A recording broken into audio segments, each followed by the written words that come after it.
GoPro doubled their sales by doing this one thing. We did something that I don't recommend you do. Took 3 seconds off the end of the commercial, downloaded the Best Buy logo and put it at the end of the show and then in the spot that said now available at Best Buy. People went into Best Buy and they said, hey, I'm looking for a GoPro camera. They didn't carry them.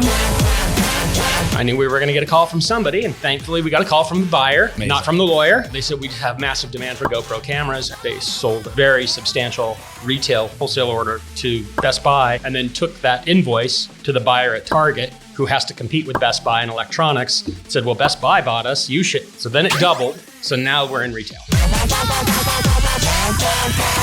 Ron Lynch, I appreciate you coming to hang out, man.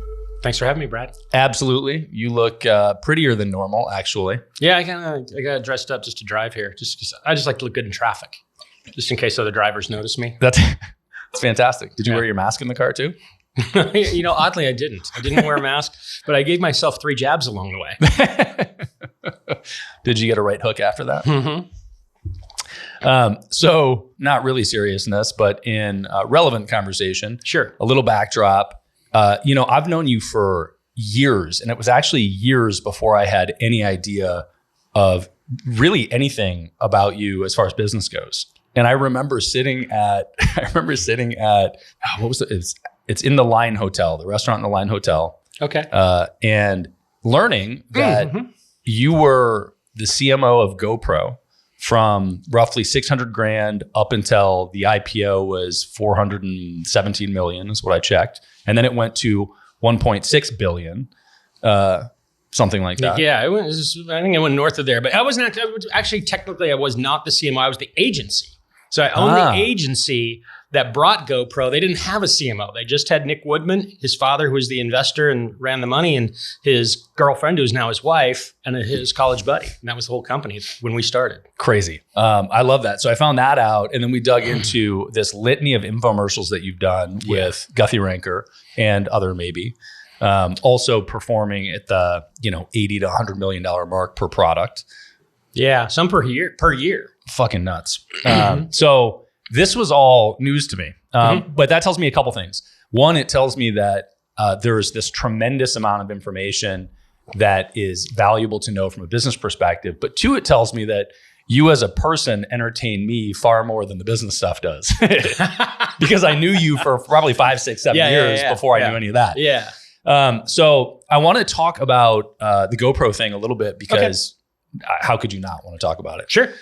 So why don't we just start with how you connected with GoPro and what that story was? Okay. So I got a phone call one day from my new business development guy who had been our mountain guide in our mountain climbing career. My former partner was a big mountain climber. And he got brought into the company to do new biz dev. And he was at the outdoorsman show in Salt Lake City. And he goes, hey, you got to come see this camera. And I was like, camera? He's like, yeah, it's perfect for an infomercial. And I'm like, I know, how the hell is a camera perfect for an infomercial? Because we had done the Microsoft photo viewer. And I'm like, I don't have a whole lot of love for cameras and infomercials. Said, all right. So I jumped on a plane, flew to Salt Lake City. And there was this show booth, and it had all of the sports equipment around it and a white van in the middle of it. And I was supposed to meet this guy, Nick Woodman, who had the GoPro. And we waited around and waited around and waited around. And at about 2:00, the door opened to the van and this guy came out throwing beers. And he had been sleeping in the van. No. He'd been taking a nap in the trade show. It was his trade show booth, and he'd driven there all night. They'd set up the booth and he'd crashed in the van. And so that was my first introduction to Nick. And that's not very encouraging, man. Yeah, but he was really cool. He was really nice. He was a really good guy. And it was like, okay, this is interesting. This guy's not your normal dude. So for clarity here, you mentioned infomercials already. So where were you in the infomercial line before what had you done before you ran into GoPro? I had been in the infomercial business for 7 or 8 years because this was about 2007. So I had done the Total Trolley, the Ultimate Chopper. I had done a whole bunch of things with a company called Silmark out of Los Angeles, who I'd worked for at one point. We'd done Oxyclean. My company had done the George Foreman grill. I came in on the tail end of that. This was Aero Garden we had done.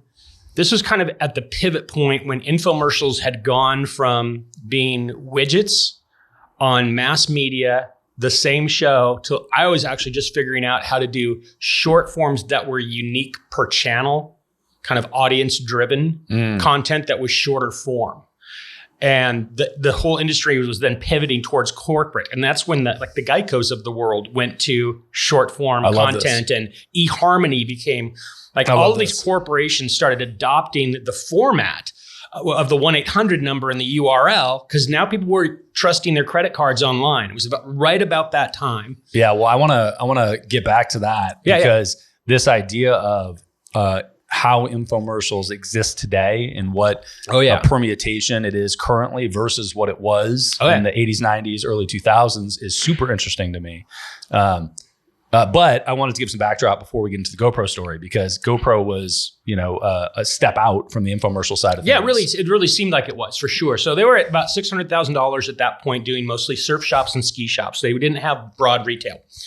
And so we thought, hey, we're going to do a half an hour. So Nick and his dad and his girlfriend came up to Seattle to where our office was, and we sat down and we mapped out creative briefs. And this is when I was first doing, for the infomercial industry, creative and strategic briefs, and nobody else was doing them. So something that I stole from the traditional ad world was like a 2-page document, but I was doing these 30-page flushed out real strategies. And so I built one of those for GoPro. And it was a tool that I used to frankly, to land clients. And in the context of that, we discovered all the different people that would want this product. And we knew that Facebook was brand new, YouTube was brand new, and we knew that those were leverageable assets for the audience. And I think the big insight was, if we can create commercials and encourage consumers to counterfeit the commercials with their own content, then we'll get a whole bunch of free media and exposure. And that was the premise going in. So I wrote a half-hour show, and I remember I wrote it sitting in my bed in Mill Creek, Washington, stayed home, and as I write, sometimes I write a lot in the morning. And it took me 2 days to write the show, and I sent it to Nick. Nick was a night owl, so you'd get a text or a voicemail at 3 a.m., and he gave me a voicemail at 3 a.m. that said, hey, let's talk in the morning. And so he called me and he said, I read it. It's great, but we're not doing it. I said, okay. And, there's a little inventoritis is going in my mind. Okay, Nick's going to do it Nick's way. What is it going to be? He said, I just want to do short forms. I said, oh, good. Take the 30-page script I wrote, take the staple out of it. Just spread it out, because each page is a different sport. So the campaign became 12 different sports, 12 different media channels, same CTA. Every day we give away a free GoPro camera and a suite of products to enter Go Online. Created these 12 commercials that were mostly out of consumer content. And I mean, like the auto racing one that went on Velocity Network and Speed was Nick racing his car at Laguna Seca. And then we had a friend of his that was a skier. Now this was pre-Shaun White, pre-Kelly Slater. We didn't have any budget for athletes. And so they put together these commercials and they sent them back to me, and they had all of these amazing songs. And I'm like, dude, how did you get the rights for all these songs? He's like, what do you mean? I downloaded them on the internet. I'm like, we can't put that on TV.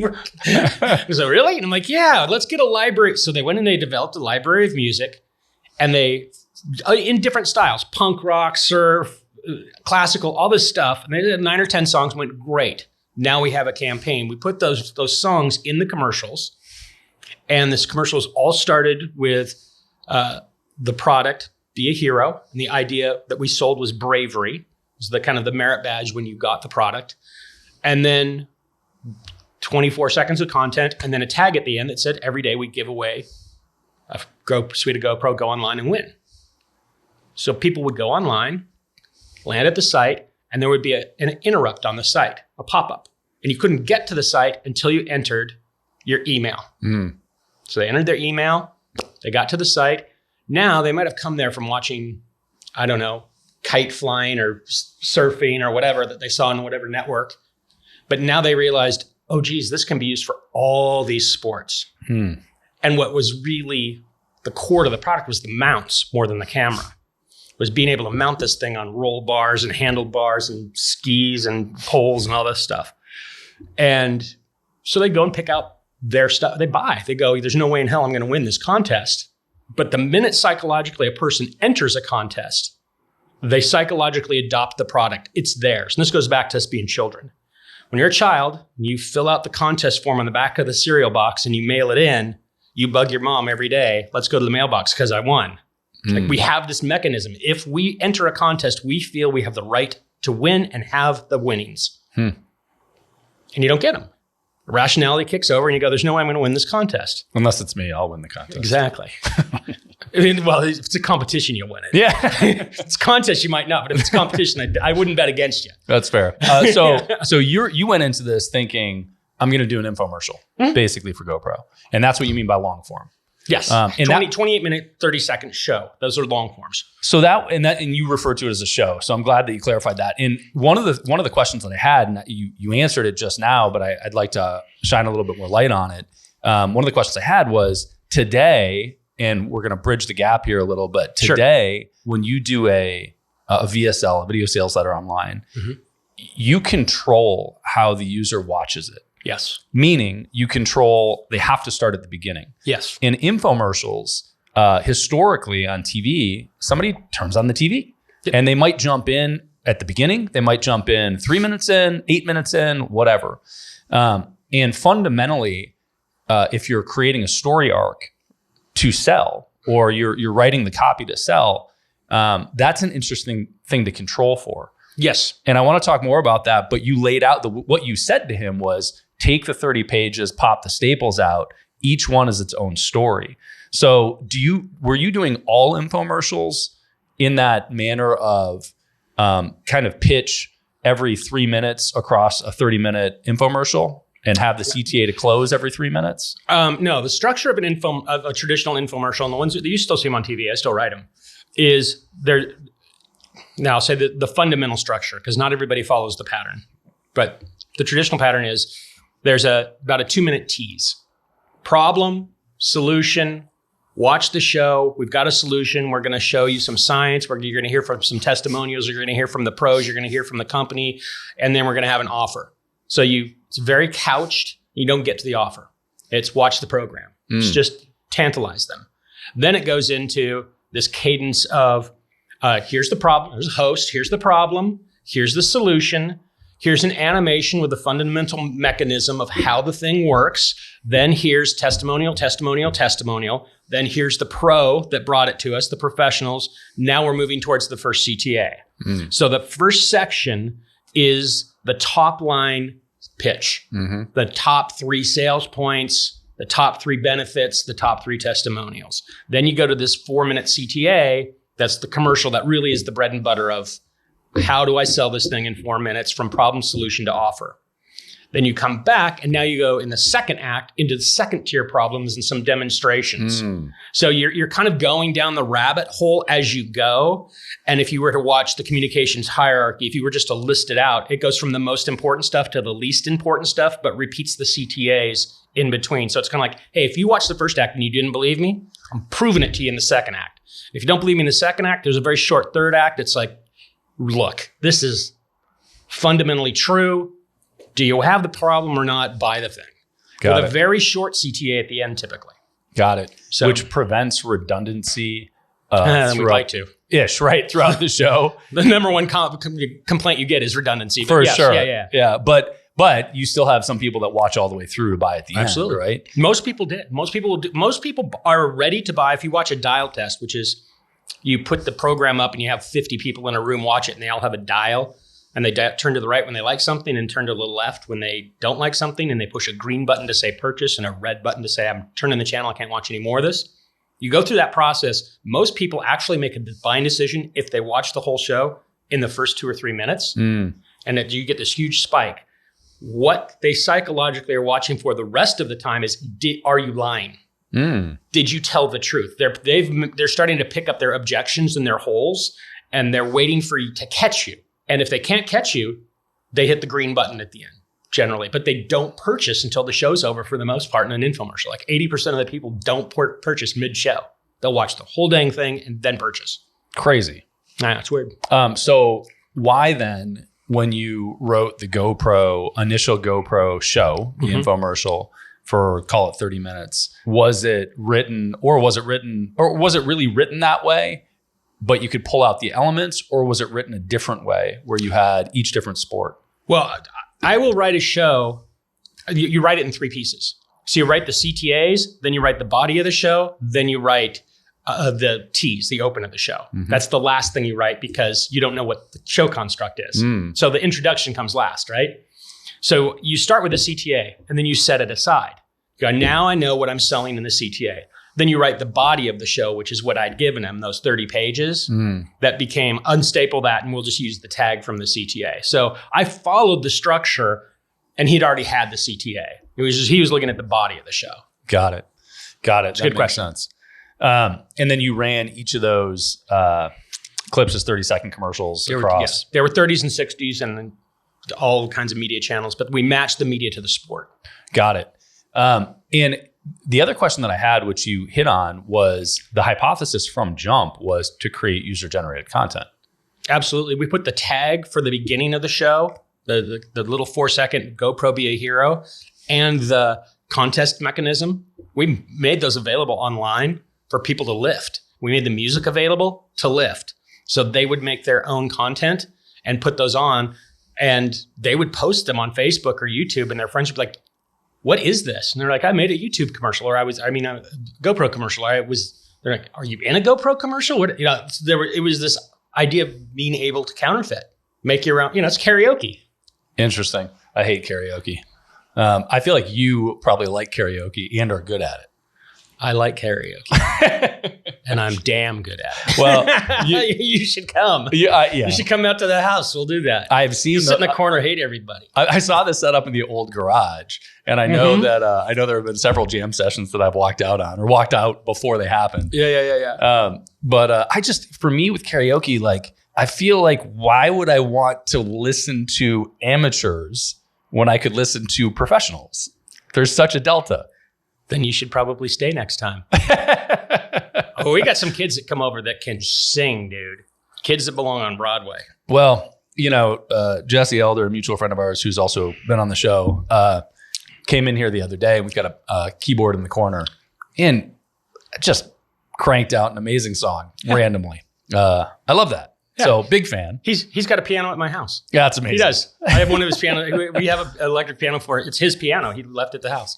That's amazing. Yeah. Okay, so what was the next jumping point with GoPro? So that was $600,000. You dropped all these commercials. Ultimately, so that got him to $6 million, and then the following year, 16. So then we went Super Bowl. Okay. How do we get that level? So the next 2 objectives were to get one, retail distribution was the next goal, then Super Bowl to push the retail distribution, then IPO, get the valuation of the company up. So the getting to stars, that's when the Kelly Slaters and the Shaun Whites of the world were affordable. Partnering with Red Bull, which is something they did independently. We just came along for the ride as the media agency and creative agency. Meaning that GoPro reached out to Red Bull independently. Yeah, they went and created a great relationship. And so suddenly there were events that were exporting events that, so they had this whole real world campaign that was coming along because there were a lot of great sports that needed the cameras. So they had a whole division that they developed rapidly and deployed of getting the cameras and sponsorships, buying sponsorships into X Games and all of that stuff. And am I wrong, or was the CTA the same the entire time? CTA was the same until I think 2013, after I sold out of the media agency. The whole time, the whole growth it was. So they're barely on TV anymore. They don't need to be. Yeah, I mean, that's a really good lesson in general for people. I think that entrepreneurs get bored with something. And it's this idea of, well, it worked really well, but now we're done with it, so I'm going to try something new.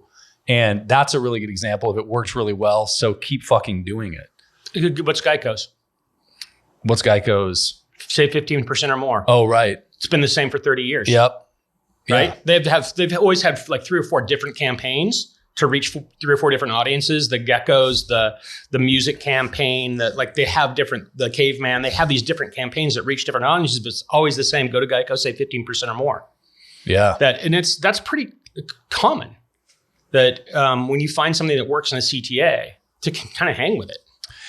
Yeah. I feel like it's a common mistake to get off it when you're smaller in business. Yep. I mean, I see lots of 7-figure, 8-figure, mid 8-figure companies messing around, playing with different things instead of expanding their reach through different channels.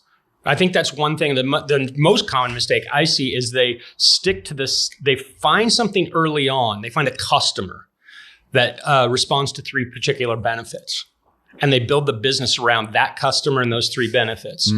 When their product typically has about 8 key benefits, and if they rotate and just pull one out or change the hierarchy of benefits and target another customer, they can double their revenue. Then they can double it again, and they can widen.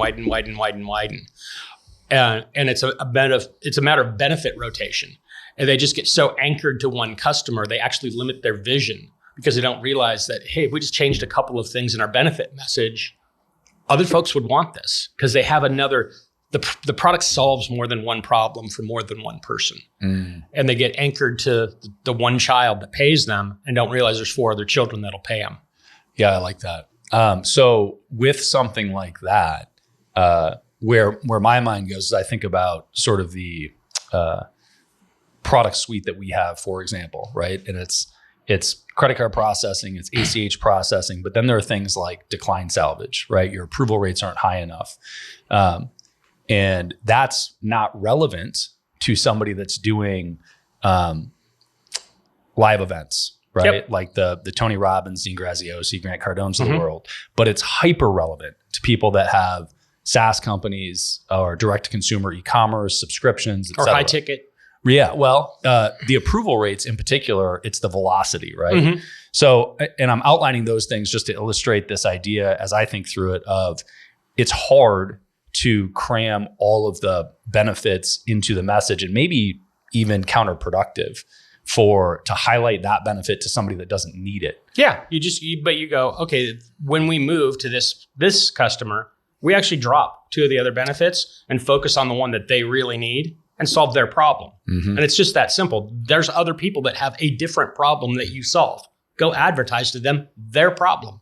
Hold up a mirror to them and say, we can fix what's in your mirror. So it's starting with sort of one avatar in looking at your benefits list or features list and distilling it to just what's relevant to that one avatar, juicing that, and then expanding through different benefits to different avatars? I mean, I'm an ex-grocery retailer. So we would take a store like a kind of a dog of a grocery store, remodel it into a Whole Foods style store, and teach the audience to eat better food. But we didn't say, hey, don't shop here to the rest of the world.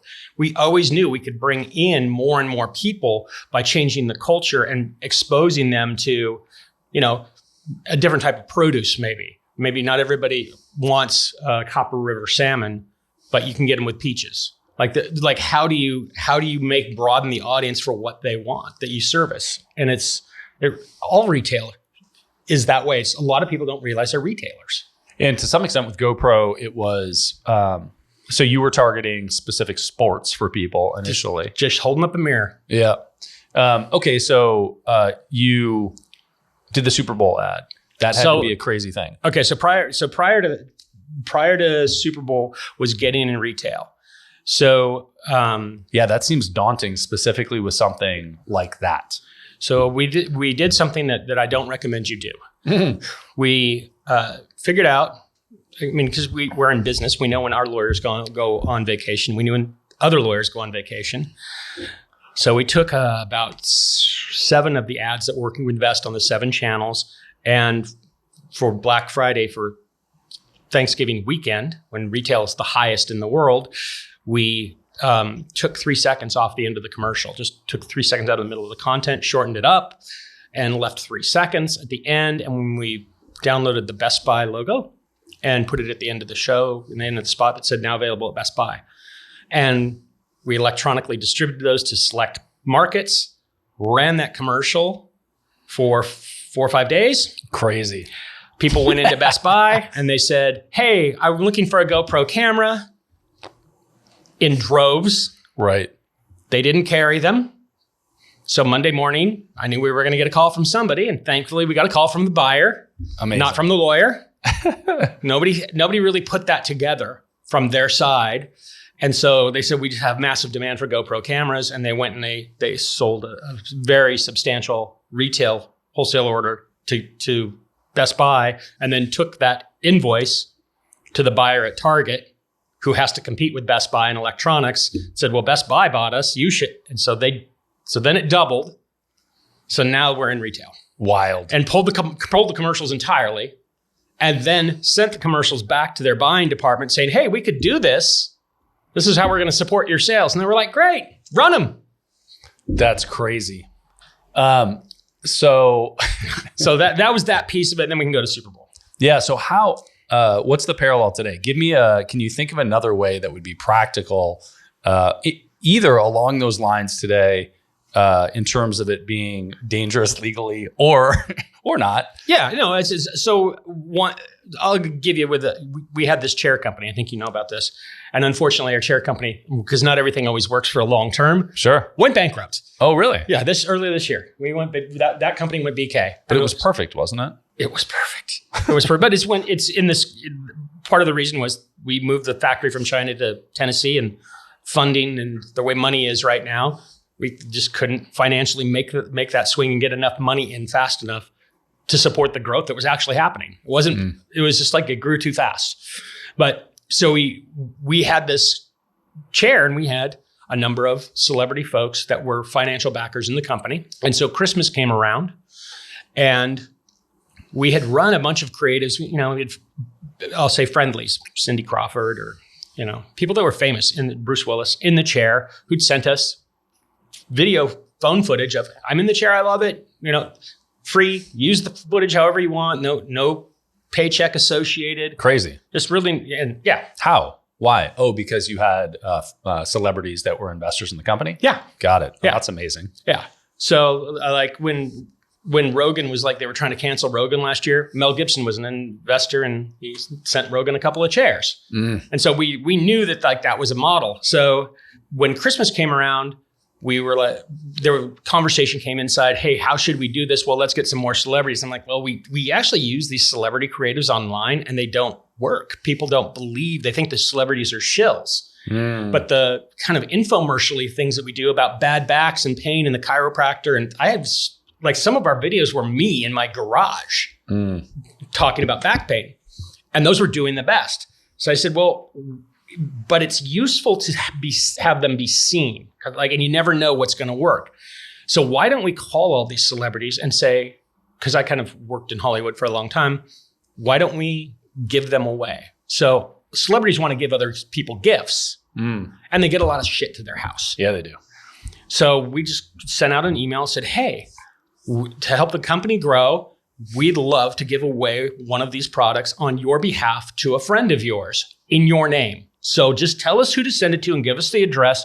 If you wouldn't mind, it wouldn't hurt if they were famous, which is why Jesse Elder and I ended up going to Bono's house in Ireland to deliver a chair. Oh, no shit. Yeah. Oh, so crazy. Yeah. So we started delivering these chairs and made that grow organic. So that's a way, gifting from celebrity to celebrity. Now that's I'll say the ethical way to do it. I'll tell you the unethical way to do it. And I have done it so that I'm just upfront. I like it. I have sent gifts to celebrities from other celebrities who didn't send it. Hilarious. I have. That's great. That's hilarious. Okay, so we have to go down the Bono rabbit hole here. Oh. So here's all I know. I know that I saw a post years ago, and it was you and Jesse walking into, a castle? Yeah, he lives in a castle outside of in Kilkenny, and it's like 45 minutes outside of Dublin on the ocean. It's a whole neighborhood of castles. Anya lives up behind him. It's crazy. The guy that I think it's Phil Collin, the drummer for Def Leppard or the guitarist, lives next door. Yeah, that's nuts. All right. So how did you end up doing? Did you just elect to do a hand delivery on that one, or how did that all happen? We started on Kickstarter with that product, and we had a hell of a time getting things into England and Ireland with DHL. And DHL was collapsing as a company, so we didn't have a delivery service. And so here we put this campaign out, and I get a reminder on my computer. What is it? Asana or one of these tools says, oh, Bob from Vice President of Snapchat wants to send one to Bono. And I'm like, well, okay. And so I just pull that and I look at the address because I assumed it was a Hollywood address. Yeah. To a business office for Elevation or something. And I pull it up and I'm like, no, this is his freaking house. I get on Google Earth and I'm like, yeah, this is the man's house. Crazy. And so I immediately pick up the phone and call customer service. And I said, hey, we don't have a delivery service to get this to Bono's house. Let's FedEx it to the airport and I'll get it to his house. And so the person in customer service is like, yes, Mr. Lynch. Like, apparently he knows Bono. I'm like, no, I don't, but I got his address. That's amazing. I called Jesse and I said, hey, what are you doing this weekend? Because this was Christmas time. And he goes, I don't know. Well, I'm hanging around. I said, do you want to go to Ireland? He's like, for what? I said, do you want to go to Bono's house? He's like, yeah. Okay, so great story. Do you get any interaction? You go up to the door and knock on the door? So, presumably, I would think at that point you're dropping off the chair and that's the end of the story. And you've got the story of I went to Bono's house, but now you got to build the thing. It's in a big box and it's 65 pounds. So we get there. It's in a box. It comes late. It's the 23rd of December, and we have to fly home on the 24th. We have the tickets for the next morning. The chair's like 2 days late. I get a delivery service, like a van. The van doesn't show up. So I flag a guy down on the street who's a cab driver who pulls over, and he's a silver-haired guy in his 60s. And I'm like, hey, I got this thing. I'm going to Bono's house, and I got a chair that's at FedEx. It probably won't fit in your cab. We'll probably have to take it out of the box and put it in the back seat. And I got my friend here.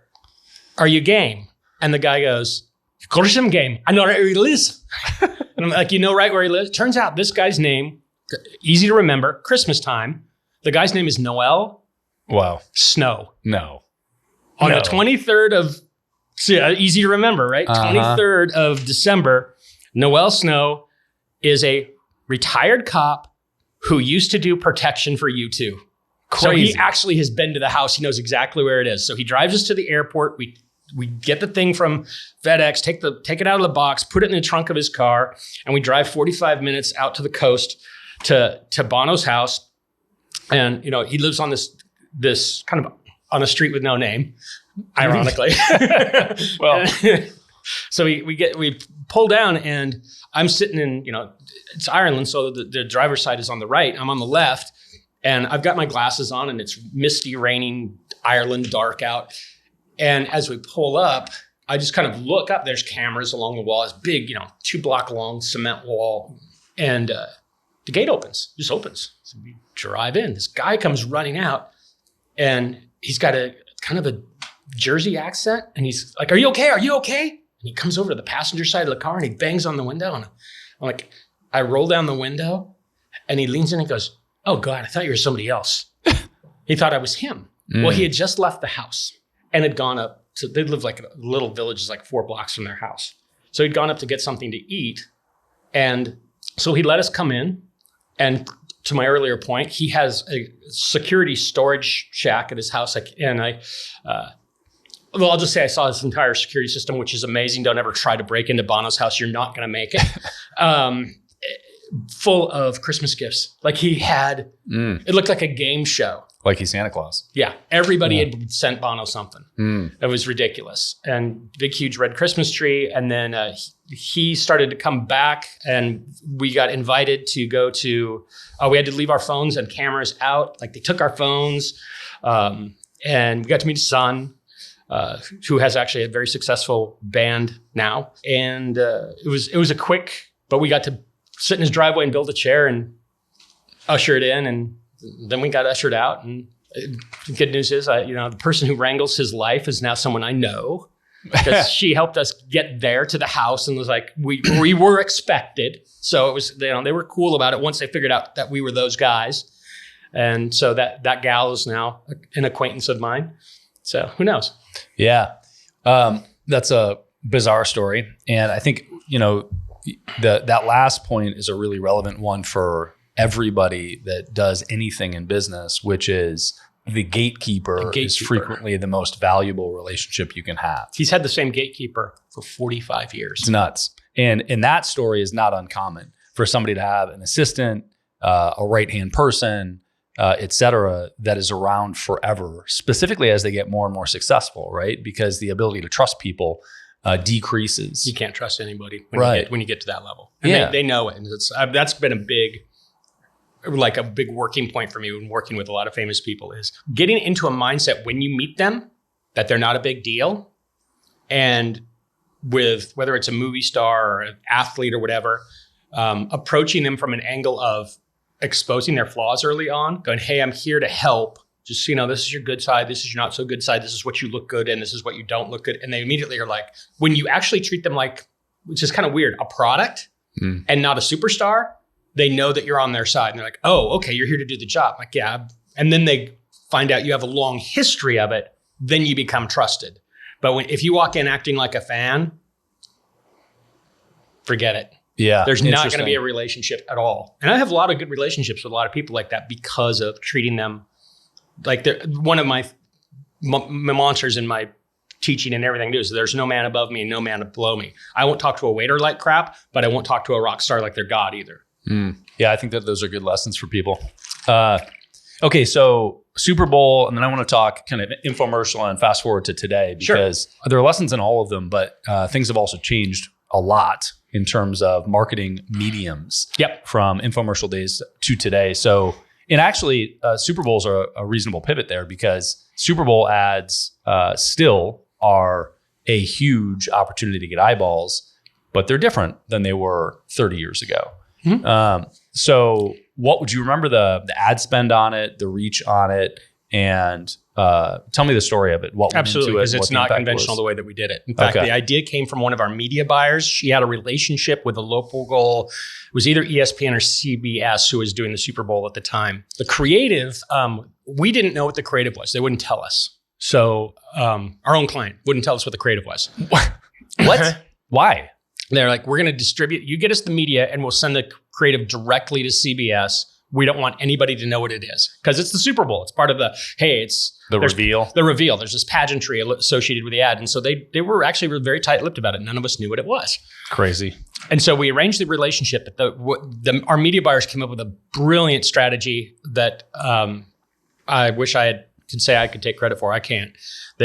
What they did was the local affiliate CBS stations around the country have available to them ad time for every hour of broadcast. They buy it naturally, but it's very difficult for the local CBS affiliate in Miami to sell Super Bowl time to the local car dealer for $85,000. Right. Because they can't find a way to monetize that. So when you watch the Super Bowl and you see the breaks, and it's the local station going, hey, after the Super Bowl, come on back because we have got tonight on the news, or we got some programming. They're advertising some programming because they can't sell that time. If they could sell it, they would. So one of those people mentioned that to one of our ad buyers, and she went, we'll buy it for GoPro.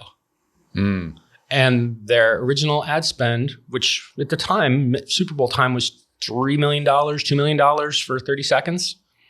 Was $360,000. Wow. So they bought these small incremental chunks in Dallas, Chicago, New York, Los Angeles. They picked strategic areas where there was a media bubble, and they bought the local time. And because they couldn't sell them to anybody else, they'd go, what placements do you have? Oh, we have it first quarter. We have one before halftime, and we have one in the post game. They're like, okay, we would like all three for the price. Okay. Well, you know what? We'd like to get 6 more airings in the next week after the Super Bowl with that. Could you pack those in too? Yeah. Okay, fine.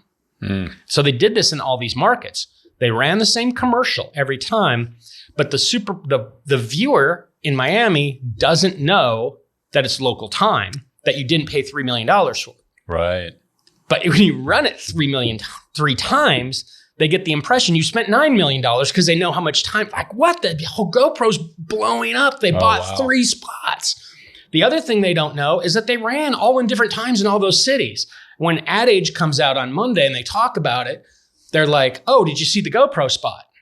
So the first one was Felix Baumgartner. It was a co-branded of Felix Baumgartner jumping out of the balloon in space, in his spacesuit, coming back to Earth. So it was a Red Bull sponsored commercial using GoPros. So it was those two things together was how they'd done the creative and come up with that budget. The world was like, holy smokes, these guys ran 3. And they just run 3 in, I don't know, probably 13 or 14 markets. The rest of this country didn't see it. Damn. Super clever. That's super clever. It is, because the tail end of that, sort of the long tail, was the awards, et cetera. What was you mentioned a specific group that picked it up afterwards, talked about it. Oh, Ad Age is an industry rag for advertising. Like everybody does an article on what the Super Bowl commercials were, which one they do ratings, which one did you like the best, the least, and but they would always get mentioned. Even maybe the E-Trade baby got more attention and it was a funnier ad. But there was always this asterisk of, but GoPro bought 3. Wow. Crazy. Do you think that that's a practical possibility today? Absolutely. Yeah, that's nuts. I mean, the price gone up because, but as far as I know, that was the first time somebody deployed that strategy. It was very successful. We deployed it for several years straight with them with new commercials during the Super Bowl and kept quiet about it the entire time we owned the agency until now I'm bragging about it 10 years later. I love that. Okay, so how did that impact the company? So they managed to get to go from $60 million to $600 million, and retail blew up. They had actual installations in airports and gift shops, and like GoPros are kind of endemic in pretty much any place someone's going to vacation or sport. They're everywhere. They have such a small footprint. It's a tiny product that's $350, and so with a kiosk and a TV and a plexiglass cube, you got a store. Yeah. So they're kind of pop-ups inside of retailers. Yeah, that I think I had a conversation with this guy JW Ross, who has a product called Feel Free, and this little blue bottle, and a big part of that conversation was around the density of profitability functionally, right? So how can you take up a tiny amount of space for a high profit margin item for the retailer, because their shelf space is limited? Yep. Right. So if they can get a more profitable item in a tiny amount of space. Yep. And GoPro's an interesting example of that. Yeah, and you'd have people buying multiples. I mean, you had filmmakers that were buying arrays of 20 cameras and mounting them to get matrix-like shots and multiple angles. You can shoot a car chase with 6-7 GoPros and never see the cameras if you place them correctly. Yeah, like you can. There's a lot of things you could that they made a possibility. I mean, when Tanner Faust and Ken Block were making these movies for DC Shoes, they would buy 200 GoPros and shoot the whole. I mean, you go back and look at those driving movies that are phenomenal. They're all shot with mostly GoPros, and you have multiple angles, and you see the arrays, and you see them planted on the streets and stuff, but they don't bother you because they're tiny. Right.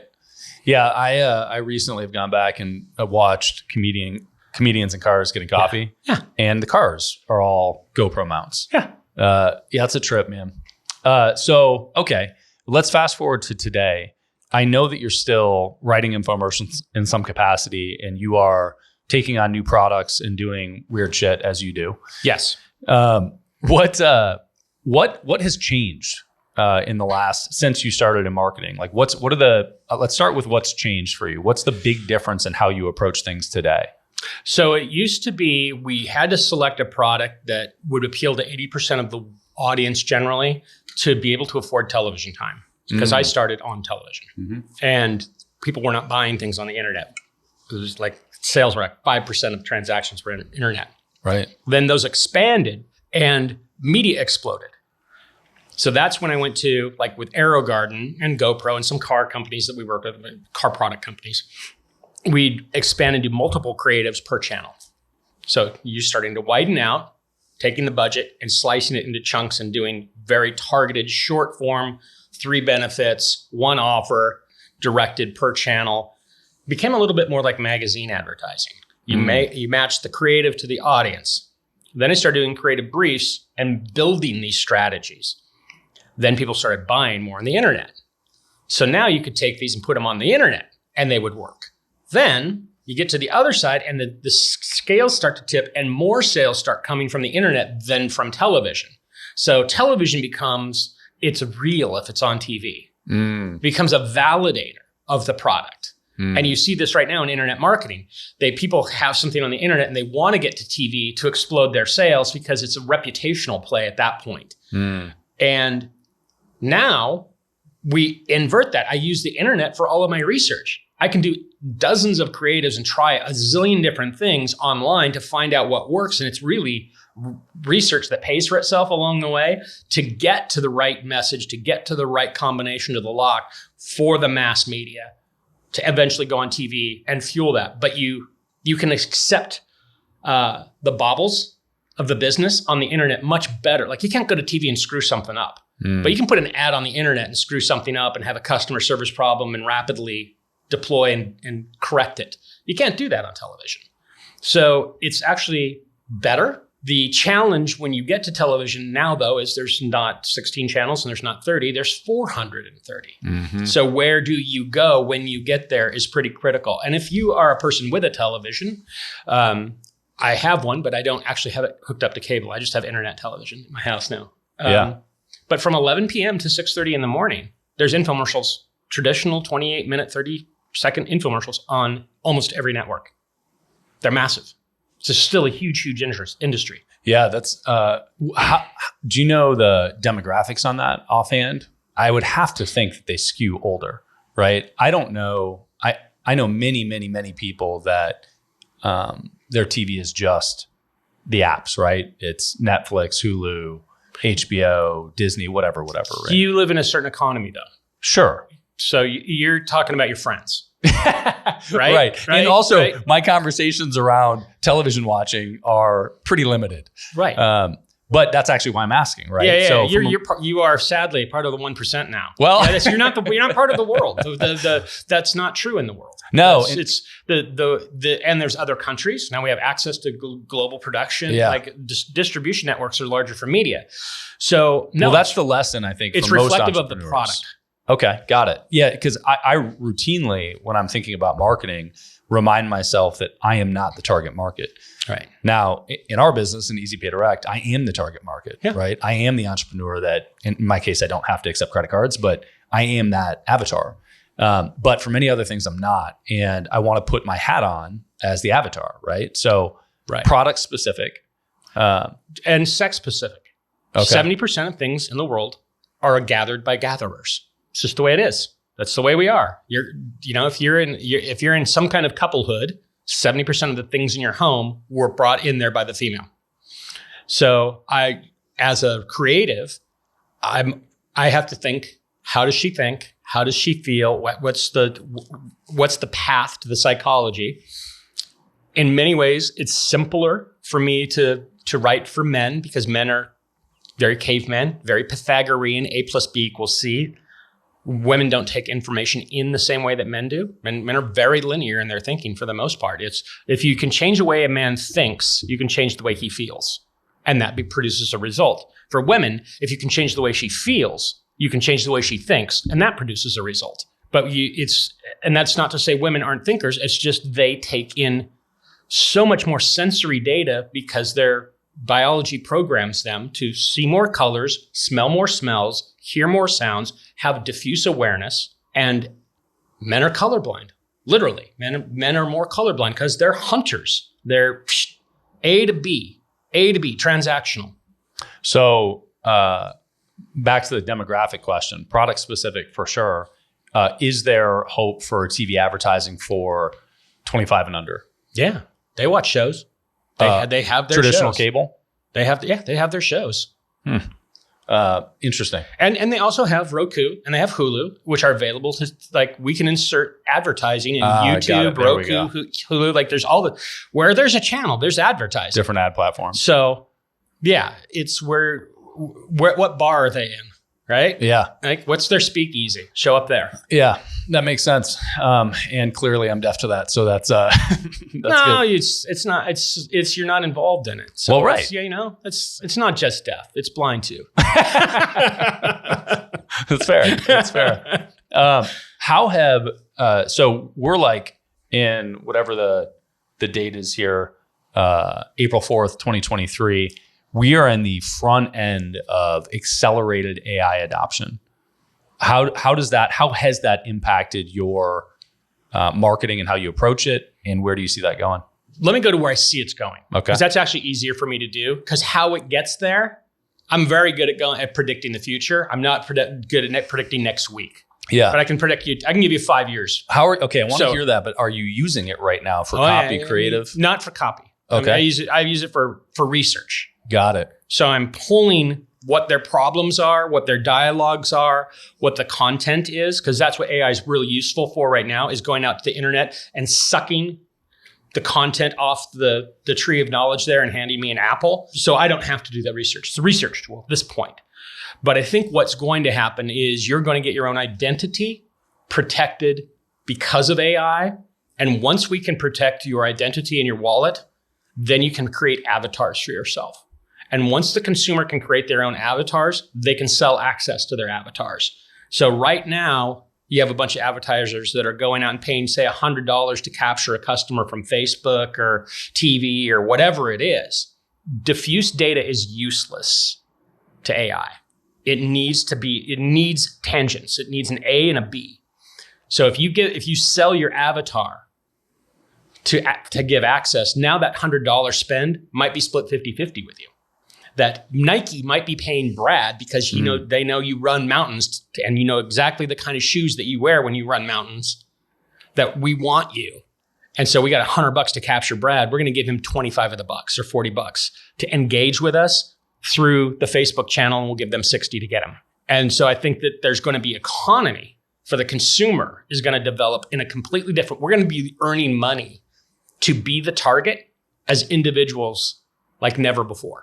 Interesting. Well, I know that you've got, that's a cliffhanger if there ever was one, because there are a lot of questions to go down, but that path, or 17 different paths, but I know you've got a hard stop also. Yeah. That's how I get invited back. It's very clever, right? I love it. But wait, there's more. See? I love it. Well, and I'll mention that I know that you're working on, can I mention the name of the product? Sure. I know that you're working on Korb. Yeah. KORB. Which ties directly into that concept. Yes. So that's something for people to explore. But barring that, or with that, where can people find out more about Ron Lynch? You can go to RonnieLynch.com. Ronnie. RonnyLynch.com. Love it. By the way, I use different monikers in different places, so I know where people know me from. Interesting. Right? Like if you know one of my nicknames, then I know that you're my friend. Right? Yeah. And then you can now, as of this morning, I'm a Amazon Alexa. What do they call that? Skill. Yeah. I said tool. You're an Alexa tool? An Alexa tool. Alexa skill, which is Uncle Ron. Sweet. So there's paths to books that I've written, courses that I teach, all kinds of stuff. Cool, man. Well, I appreciate you carving out some time. I'm looking forward to round 2. Thank you very much. It's been fun. Thanks, Ron. All right. Love it. I hope you enjoyed the episode as much as I enjoyed doing it. I need your help. There are 3 places you can find Beyond a Million. The podcast itself, beyondamillion.com, which has some cool free resources, including a free course. And we finally launched the Beyond a Million YouTube channel. I would love it if you would go there and subscribe. And if you don't want to, you still would probably enjoy seeing the visual content.